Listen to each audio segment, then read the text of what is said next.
Kita yang berada di sini ini bertanggung jawab kepada 260 juta penduduk Indonesia. Tolong digarisbawahi. Dan perasaan itu tolong sama, kita sama. Ada sense of crisis yang sama. Halo, sobat sebangsa dan setanah air yang berada di seluruh Indonesia. Hari ini saya sangat terkejut menonton berita Presiden marah-marah ke menterinya terkait perihal penanganan atau kebijakan yang sudah dilakukan oleh para pembantunya dalam menghadapi krisis terkait pandemi COVID-19. Nah, kita akan mengulas sedikit dari sudut pandang sebagai rakyat.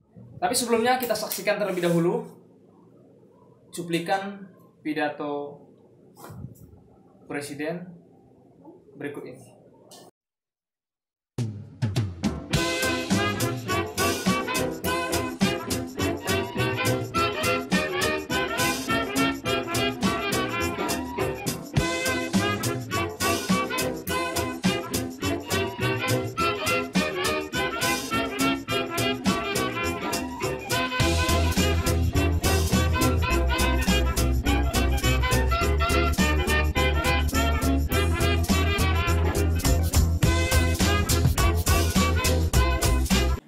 Sejahtera bagi kita semuanya. Om Swastiastu, Namo Buddhaya, salam kebajikan. Yang saya hormati Bapak Wakil Presiden, para Menko, para Menteri, yang saya hormati seluruh ketua dan pimpinan lembaga yang hadir, yang tidak bisa saya sebut satu persatu. Bapak Ibu sekalian yang saya hormati. Suasana dalam 3 bulan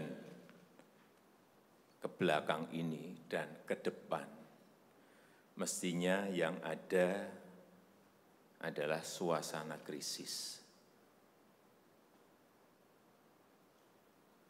Kita juga mestinya juga semuanya yang ada di sini sebagai pimpinan, sebagai penanggung jawab,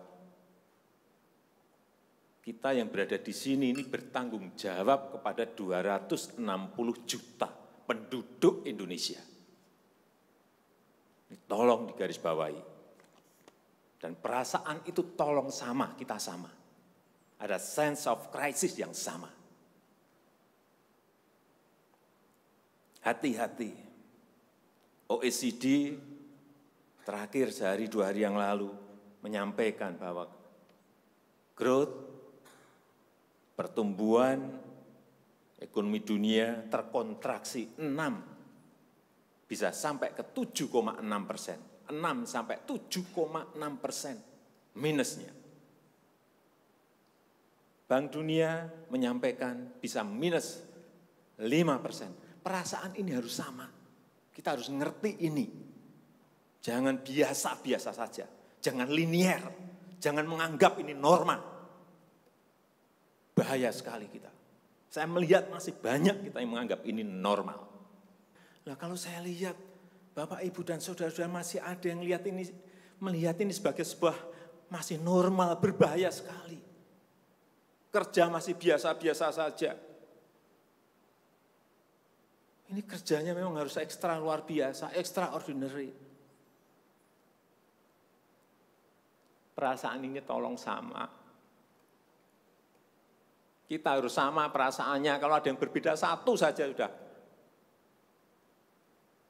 berbahaya. Jadi tindakan-tindakan kita, keputusan-keputusan kita, kebijakan-kebijakan kita, suasana adalah harus suasana krisis.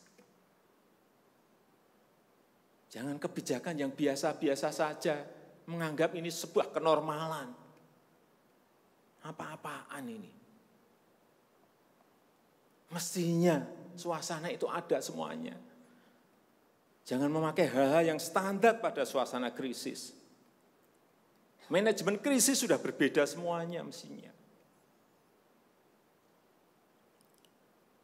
Kalau perlu kebijakan perpu, ya perpu saya keluarkan. Kalau perlu perpres saya keluarkan.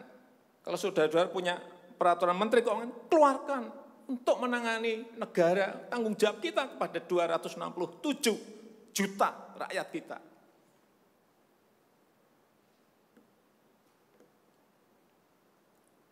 Saya lihat masih banyak kita ini yang seperti biasa-biasa saja. Saya jengkelnya di situ. Ini apa enggak punya perasaan, suasana krisis.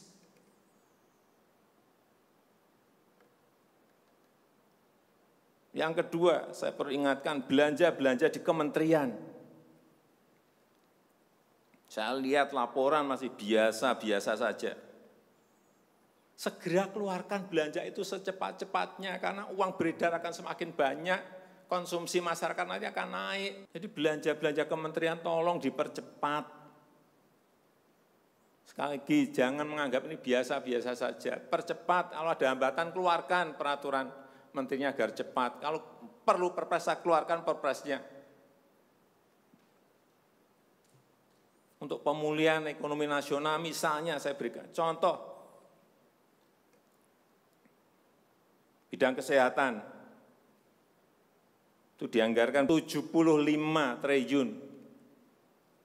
75 triliun. Baru keluar 1,53% coba. Uang beredar di masyarakat kerem ke situ semua. Segera itu dikeluarkan dengan penggunaan-penggunaan yang tepat sasaran, sehingga men-trigger ekonomi.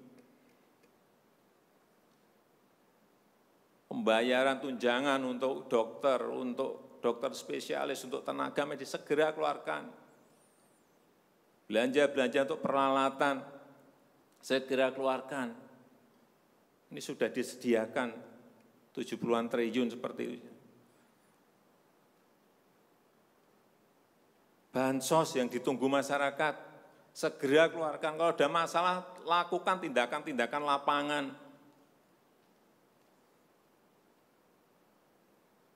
Meskipun sudah lumayan, tapi baru lumayan, ini extraordinary.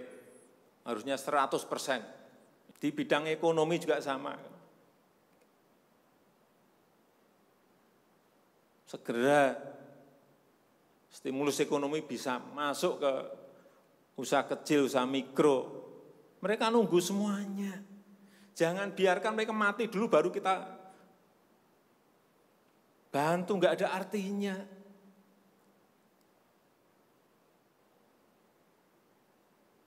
Berbahaya sekali kalau perasaan kita seperti enggak ada apa-apa, berbahaya sekali. Usaha mikro, usaha kecil, usaha menengah, usaha gede, perbankan, semuanya yang berkaitan dengan ekonomi manufaktur, industri, terutama yang padat karya, beri prioritas pada mereka supaya enggak ada PHK. Jangan sudah PHK gede-gedean, duit rupiah pun belum masuk ke stimulus ekonomi kita. Hanya gara-gara urusan peraturan. Ini extraordinary. Saya harus ngomong apa adanya, enggak ada progres. Yang signifikan enggak ada.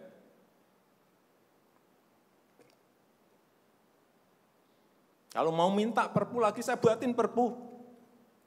Kalau saudara belum cukup, asal untuk rakyat, asal untuk negara. Saya pertaruhkan reputasi politik saya.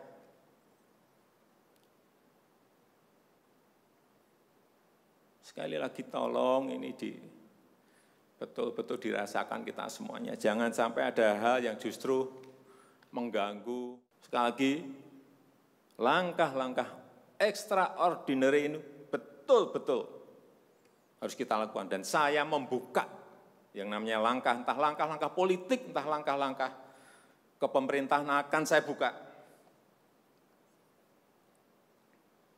Langkah apapun yang extraordinary akan saya lakukan. Untuk 267 juta rakyat kita, untuk negara. Bisa aja membubarkan lembaga,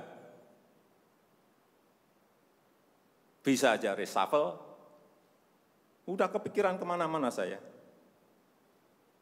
entah buat perpu yang lebih penting lagi, kalau memang diperlukan, karena memang suasana ini harus ada. Kalau suasana ini tidak, Bapak Ibu tidak merasakan itu, sudah. Artinya tindakan-tindakan yang extraordinary keras akan saya lakukan. Saya rasa itu yang bisa saya sampaikan pada kesempatan yang baik ini. Saya betul-betul minta pada Bapak, Ibu, dan saudara-saudara sekalian mengerti, memahami apa yang tadi saya sampaikan. Kerja keras dalam suasana seperti ini sangat diperlukan. Kecepatan dalam suasana seperti ini sangat diperlukan. Tindakan-tindakan di luar standar saat ini sangat diperlukan dalam manajemen krisis. Sekali lagi, kalau payung hukum masih diperlukan, saya akan siapkan. Saya rasa itu yang bisa saya sampaikan. Terima kasih. Assalamualaikum warahmatullahi wabarakatuh.